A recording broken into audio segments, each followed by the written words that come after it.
ndongaku mangan rambutan karo blewah. Muga-muga kabeh wong klumutan sehat dan barokah. Mangan rambutan ning pinggir sumur, muga-muga wong klumutan kabeh panjang umur. Mangan rambutan karo ngombe teh, muga-muga kabeh wong klumutan rejekine akeh. Mangan kuweni ning Surabaya, Bapak Bupati semoga sehat dan sejahtera. Amin ya rabbal alamin. Sadurunge matur sing akeh nok, awake dhewe ngaturake sugeng riyadi utawa minal aidin wal faizin. Artine apa to, Ma? Minal aidin wal faizin ki artine semoga kita kembali suci dan diberi keberuntungan. Dadi upamane ana wong sing ngendika minal aidin wal faizin, ngono ki lek jawab kudune amin. Mergo kuwi donga. Lah bacute lagi mohon maaf lahir dan batin. Njaluk ngapura ki penting. Lan anggenmu njaluk ngapura aja mung nggene tangga, aja nggone dulur tok, aja nggene mitra kerja tok. Yang terutama dan yang pertama kowe kudu gelem njaluk ngapura karo bojomu luwih dhisik. Merga sing bendina kuwi gaprukan ketemu, mbuh susah mbuh bungah, rasan-rasan apa dene, kuwi mesti karo bojo, mbuh ngakoni mbuh ora, mbuh Solo, mbuh Medion, mbuh klumutan apa njaten, racake wong lanang wong wedok ki dosane paling akeh karo bojo. Kuwi ya. Aku dosaku karo bojo luar biasa. Mula aku lek njaluk ngapura lan njaluk ngapura sing apik kudu cobloko dikumpliti. Dik, aku nyuwun ngapura, akeh luputku di ngapura ya, Dik. Yen ngono tok kurang komplit. Kurang kudu dirinci detail. Dik, aku njaluk ngapura nalika malam Minggu kae jare aku pamit rapat kae. Asline aku golek gendaan. Ngono ki kudu jujur. Kudune kudu jujur kaya ngono kuwi. Yen gur njaluk ngapura, mongko sing wedok ora ngerti dosane apa ya di ngapura. Oh, kudune ngono ya, cetha ngono. Kudune dicethake kaya ngono kuwi. Nadyan to bar sing lanang njaluk ngapura, akhire karo sing wedok malah disampluk parut. Oh, ngono ya, Mak. Ngono kuwi. Puji syukur kunjukna ngarsane Gusti ingkang nyipta jagat ripalungguhan iki. Piyayi klumutan ora lali karo awake dhewe. Ya, nadyan taun kepungkur awake dhewe ora bisa sowan. Ora bisa sowan, akhire Pak Lurah awit mandat perintah saking Bapak Bupati Hariwuryanto. Ya. Pak Klumutan, nika jembatane wis dadi. Ayo syukuran nanggap apa? Biasane lek wong klumutan iki nanggap napa? Nggih wayang Pak Bupati. Lek wayang dalange sapa? Lah Pak Bupati ngendika, aku gelem teka yen dalange Cahya Kuntadi. Mongko jane Lurah Klumutan sing ditanggap jane iki rencanane dudu aku jane. Ha iya ta. Wis to, mbok ngakoni apa ora wis, asline dudu aku. Ha iya. Wong Pak Lurah iki asline arep nanggap tip apa YouTube kae kok. Ha iya ngangge sound horeg kae. Ngono kuwi. Ora kuwi mung guyone asline ya wis apa ki dadi dulur yen awake dhewe karo Piyayi Klumutan semangate sangat luar biasa dalam rangka tasakuran bersih desa lan uga digabung karo peresmian jembatan Sumberan. Kuwi nyatane jembatan sing apike kaya ngono, becike kaya ngono, manfaate kaya ngono adalah sumbangan bantuan dari pemerintah daerah utawa Bapak Bupati kita ing Kabupaten Madiun. Lho kaya ngono kuwi. Ya. Iya. Apa mbiyen wong kene milih Pak Hari kabeh? Oh, jare ora jane. Lah, sing apik Bupati ya ngono kuwi. Mbah mbiyen milih aku apa ora? watone ana pembangunan endi sing katon ringkih, endi sing katon butuhake bangunan, ya dibangun aja pilih-pilih. Sing tak bangun biyen dapilku tok, biyen sing milih aku tok ora kena ngono kuwi. Ning sing jenenge bupati sing apik ya iso manjing ajur-ajir. Nadyan to kene biyen sing milih marang Pak Hari ya akeh, sing ora milih ya ana. Ning parandene tresnane Pak Hari tetep kaya ngono. Wong Pak Lurah dhewe embuh milih embuh ora ngerti ya. Milih mesake kae lho Pak Lurah Pak Agus malih pucet kaya ngono. Lah apike bab kaya ngene iki lak pestane wis rampung, pemilihane wis rampung, jangan pernah dibahas. Sing wis ya wis, sing bakal teko ayo bebarengan nata lan menyejahterakan, gawe Madiun bangun lan maju. Intine kaya ngono kuwi. Bersih desa, peresmian jembatan, karo peresmian lapangan sepak bola, uga iki peresmian PD apa kuwi air bersih, Tirta Pinunjul, evene ana 1, 2, 3, 4. Kudune le wayangan iki petang bengi kudune iki. Petang bengi wayangan terus ngene mongko sing nomboki Pak Lurah Agus, ngarepe Pak Lurah Agus ditulisi Lurah Sida Ludes no malian. Ayo. Sembah nuwun lan semangate warga masyarakat Klumutan luar biasa baru terjadi di Klumutan. Sebab apa? Dalam rangka syukuran bersih desa, para kawula, para masyarakat kabeh padha swadaya terkumpul sampai 50 juta rupiah. Isih utang 8 juta. Ayo ora apa-apa. Watone sedekah kanthi ikhlas lahir batin ora lokak saya kebak, rezekine warga masyarakat Klumutan tambah melimpah ruah kebak barokah. Allahumma amin ya rabbal alamin. Matur nuwun karo Pak Lurah Agus Proklamanto. Ugi dumateng pepundhen kula ingkang winanto ing pakurmatan ing sampun kula anggep dados tiyang sepuh kula piyambak nenggih Bapak Bupati Madiun Bapak Hari Wuryanto. Iya. Nadyan sore mau ya ana acara pengajian. Di tengah-tengah kesibukan beliau parandene isih kersa rawuh silaturahim ana ing Klumutan kene karo ngecek jembatan, karo ngecek dalan-dalan sing insyaallah sok Mei akan dibangun jalan itu sendiri. Amin ya rabbal alamin. Apik kok nganti kaya ngene ya, Mbak. Temenanan. Wis pokoke panyuwunku mugi-mugi Pak Bupati tansah dipun paringi amanah, dipun paringi sehat, dipun paringi adil lan aja nganti apes kaya bupati lan wali daerah liya-liyane. Ya. Jane ana rumuse. Ana, Nduk. Bupati utawa wali kota utawa gubernur utawa pejabat apa wae yen kepengin ora dicekel KPK rumuse siji. Apa? Sregep nanggap wayang. Lambene wong golek dhuwit. Lah nuruti kanca-kanca ben laris kok. Ayo. Iya. Lagi Mei blong kok. Ayo nggih. Matur sembah nuwun Pak Bupati sehat selalu. Ugi dumateng Bapak Camat, Bapak Kapolsek, Pak Kepala Desa sekecamatan Saradan. Klebet dulur kula ingkang saking Kelangon, Pak Lurah Kelangon karo aku ya akrab ora umum. Ha iya tenan. Aku tau ndelok videone. Nah, pas mimpin upacara Agustusan apa-apa ning kantor desa Kelangon. Gandeng piyayine lak alus to. Kudune lak ngene. Kepada Sang Merah Putih, hormat. Kelangon ora kepada Sang Merah Putih. Ora kok ya. Menawi Pak Lurah Sebayi rawuh mboten nggih Pak Agus. Sebayi Saradan. Gemarang sing rawuh. Oh nggih. Nggih. Sing tak enteni jane Sebayi kok. Ayo. Mergo wis telepon mek ngenyang. Rencanane Agustus tak umumne pisan, sok awake dhewe Agustus wayangan neng desa Sebayi Saradan. Wis nadyan urung dipanjeri, upamane Sebayi sok ora wayangan mestine izin karo masyarakate. Nggih, sembah nuwun ingkang tanpa upama, matur nuwun ya, Mak.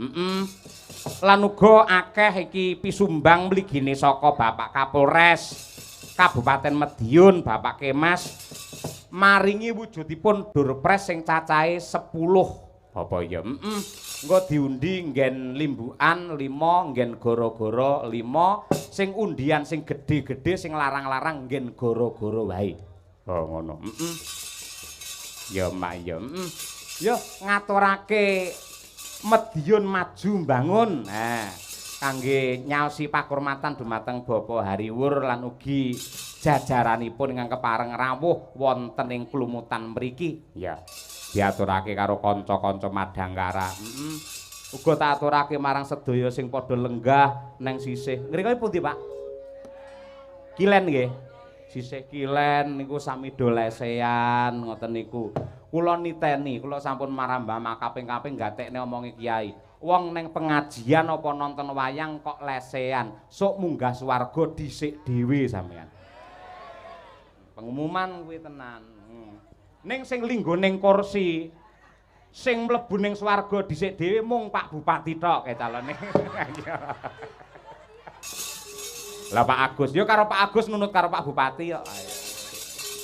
Tukang bal-balan. Monggo Madiun maju mbangun. Ora mung dadi lagu ning doa yang terbaik untuk Madiun guyub rukun. Oh.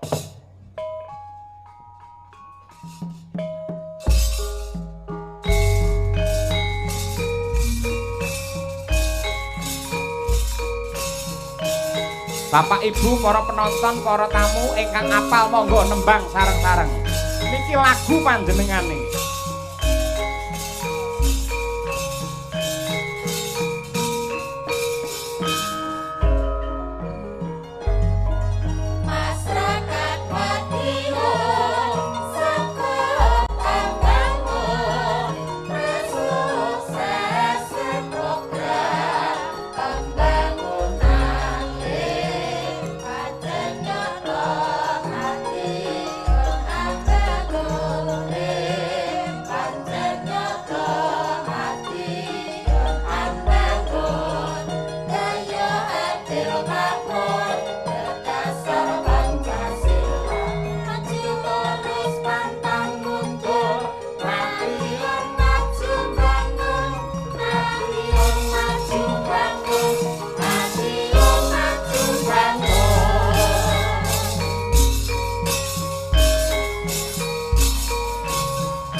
Keikhlasanipun tepuk tangan yang meriah untuk Madiun maju bangun bersama Bapak Bupati Hari Wuryanto.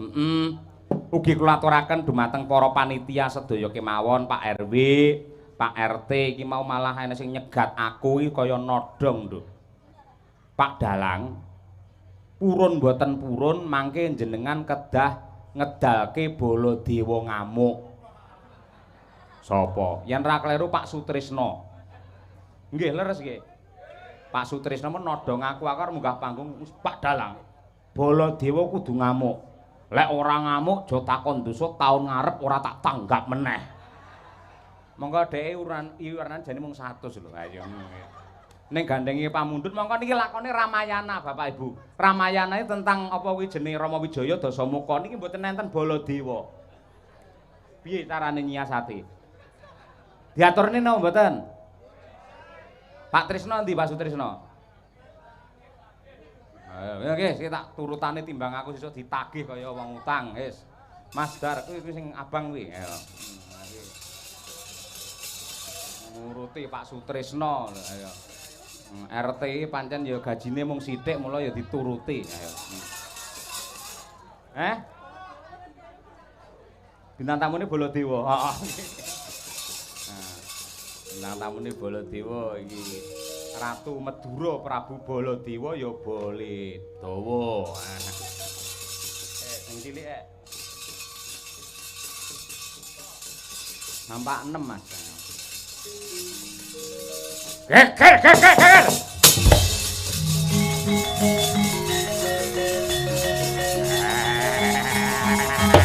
Nek Prabu Baladewa.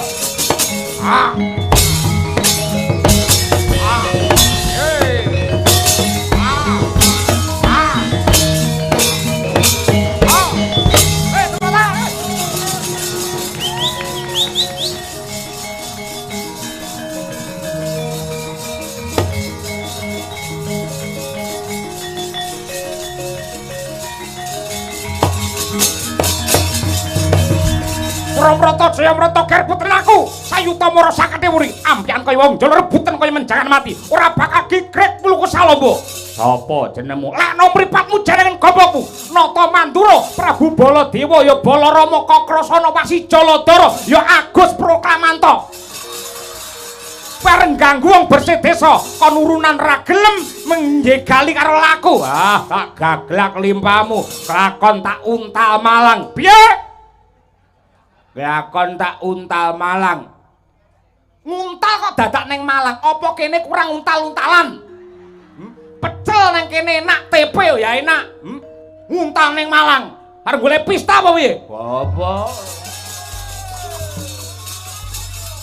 Ayo, gigit gak cokot. Ayo cokoten. Nyok gulu cokoten. Nyok ger. Cokoten. Arep nyokot pupu cokoten. Kok sik to aja ditawak-tawakne. Lek nawak-nawakne ngene biasane wis ra enak. Kowe lek njaluk tak pangani menengo dhisik, engko tak pangan alon-alon arep dipangan polahe kaya kitiran. Minggat, bali. Tinimbang bali wirang luwih becik dadi batang. Piye?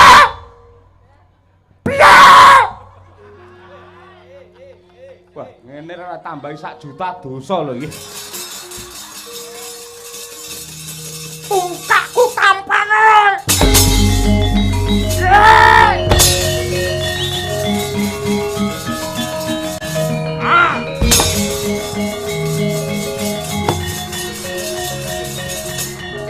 Ayo, sayuta mara sakati wuri, ampian kaya wong jala rebutan kaya menjangan mati. Ora bakal gigrek muluku salombo. Mangap. Ayo.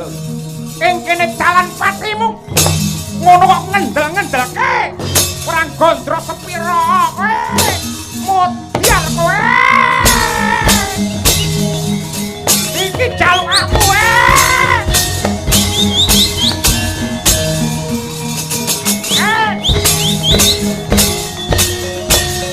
Agus Proklamanto.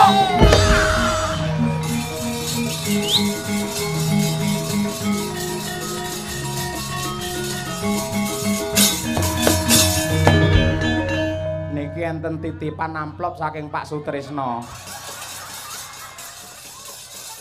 Lah tampa iki? Nggih, tampa. Teng lakon Rama Tambak dapuk napa ta mangke? Aku dadi Sugriwa. Lah jenenge kok tujune kok cawis lho sandangane Baladewa ngumun aku. No Tresno. Wong ora ngerti pakem genah Ramayana kon metu Baladewa. RT napa RW ta Bu niku? RT rugi terus. Ayo. Ayolah. Nuruti piyai akeh. Iya. Ora kurang dalan ya, Mak. Wis muga-muga dadi renane penggalih. Iya. Sapa ngerti engko rampung wayangan awake dhewe salaman karo Pak Tresno. Bar kuwi matur nuwun Pak Dalang menika enten arta setunggal yuta mang tampi.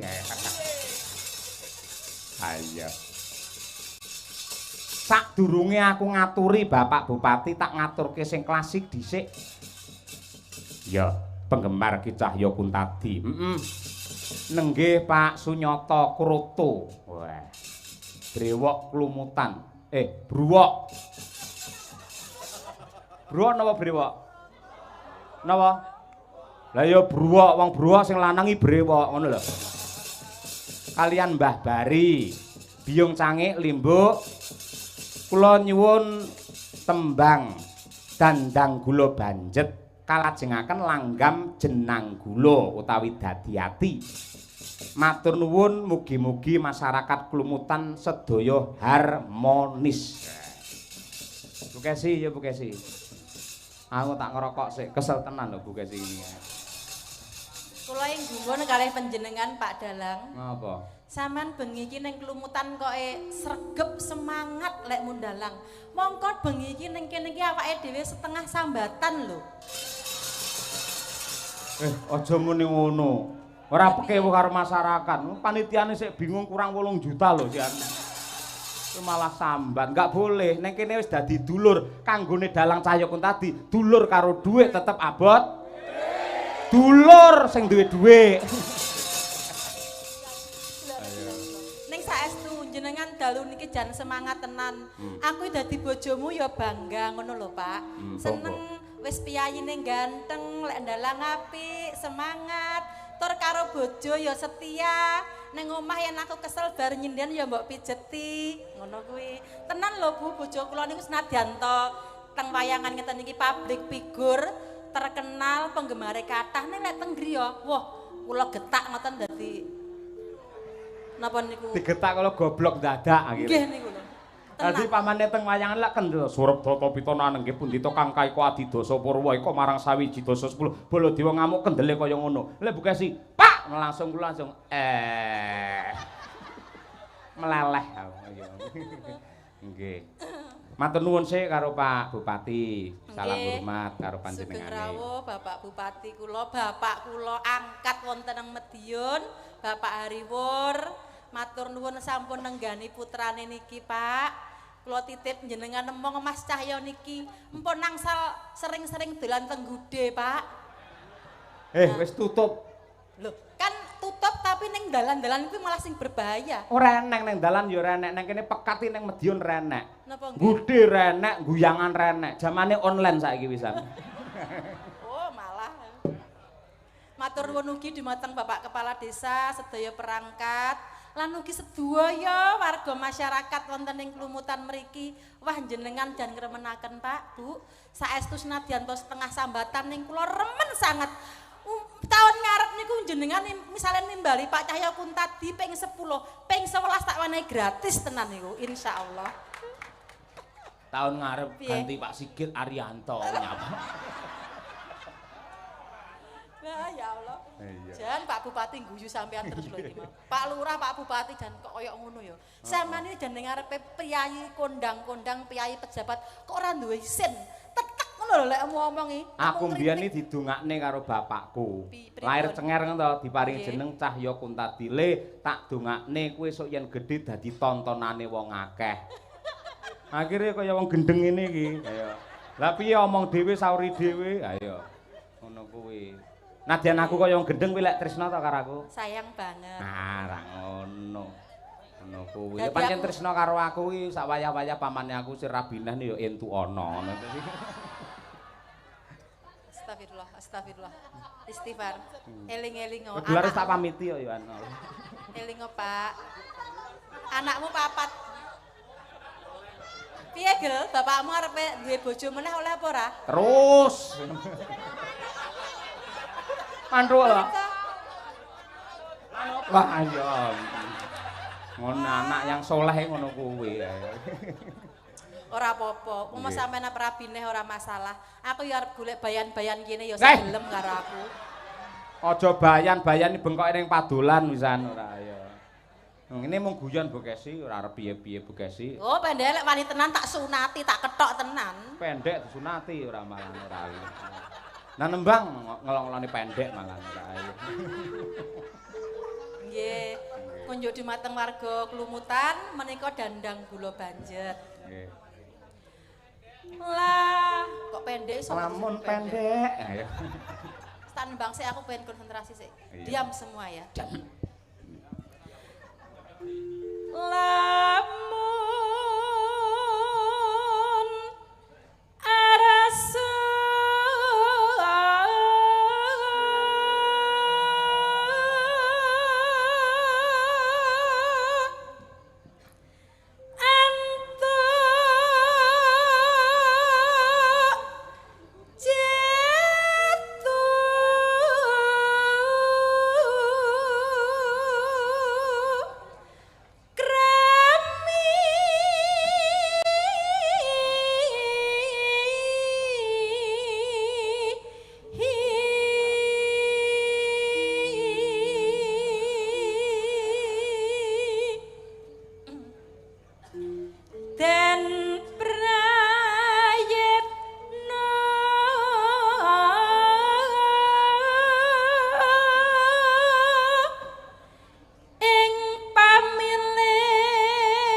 bengi iki ndalang rumah saku kaya kebun binatang ngono.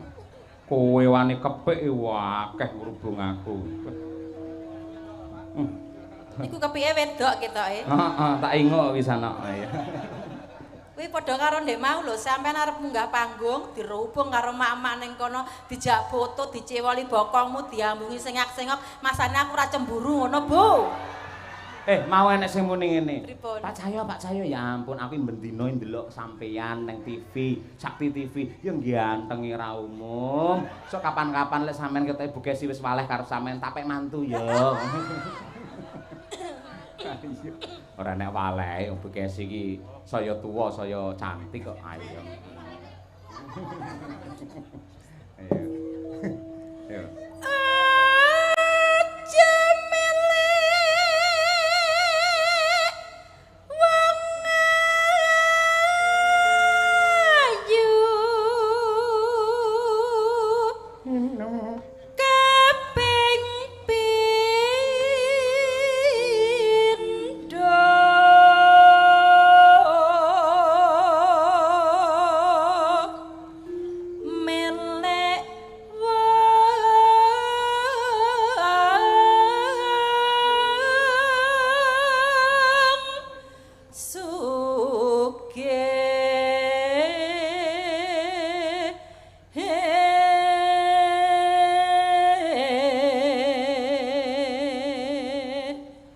Agus ki lak senengane bal-balan to, Nduk. Iya, Pak. Ngono kuwi. Usul Pak Lurah, so lek bal-balan karo di stelke son ngono terus di apa iki setel ngene iki. Dandang gula banjet. Mesti sampean gampang ngegulne. Ayo, ngegulne ning gawang. Ora ngene Bu Lurah. Malah. Ping telu pangkat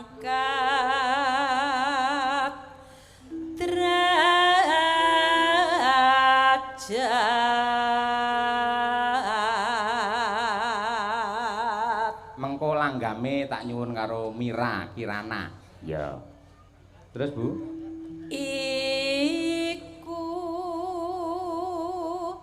bisa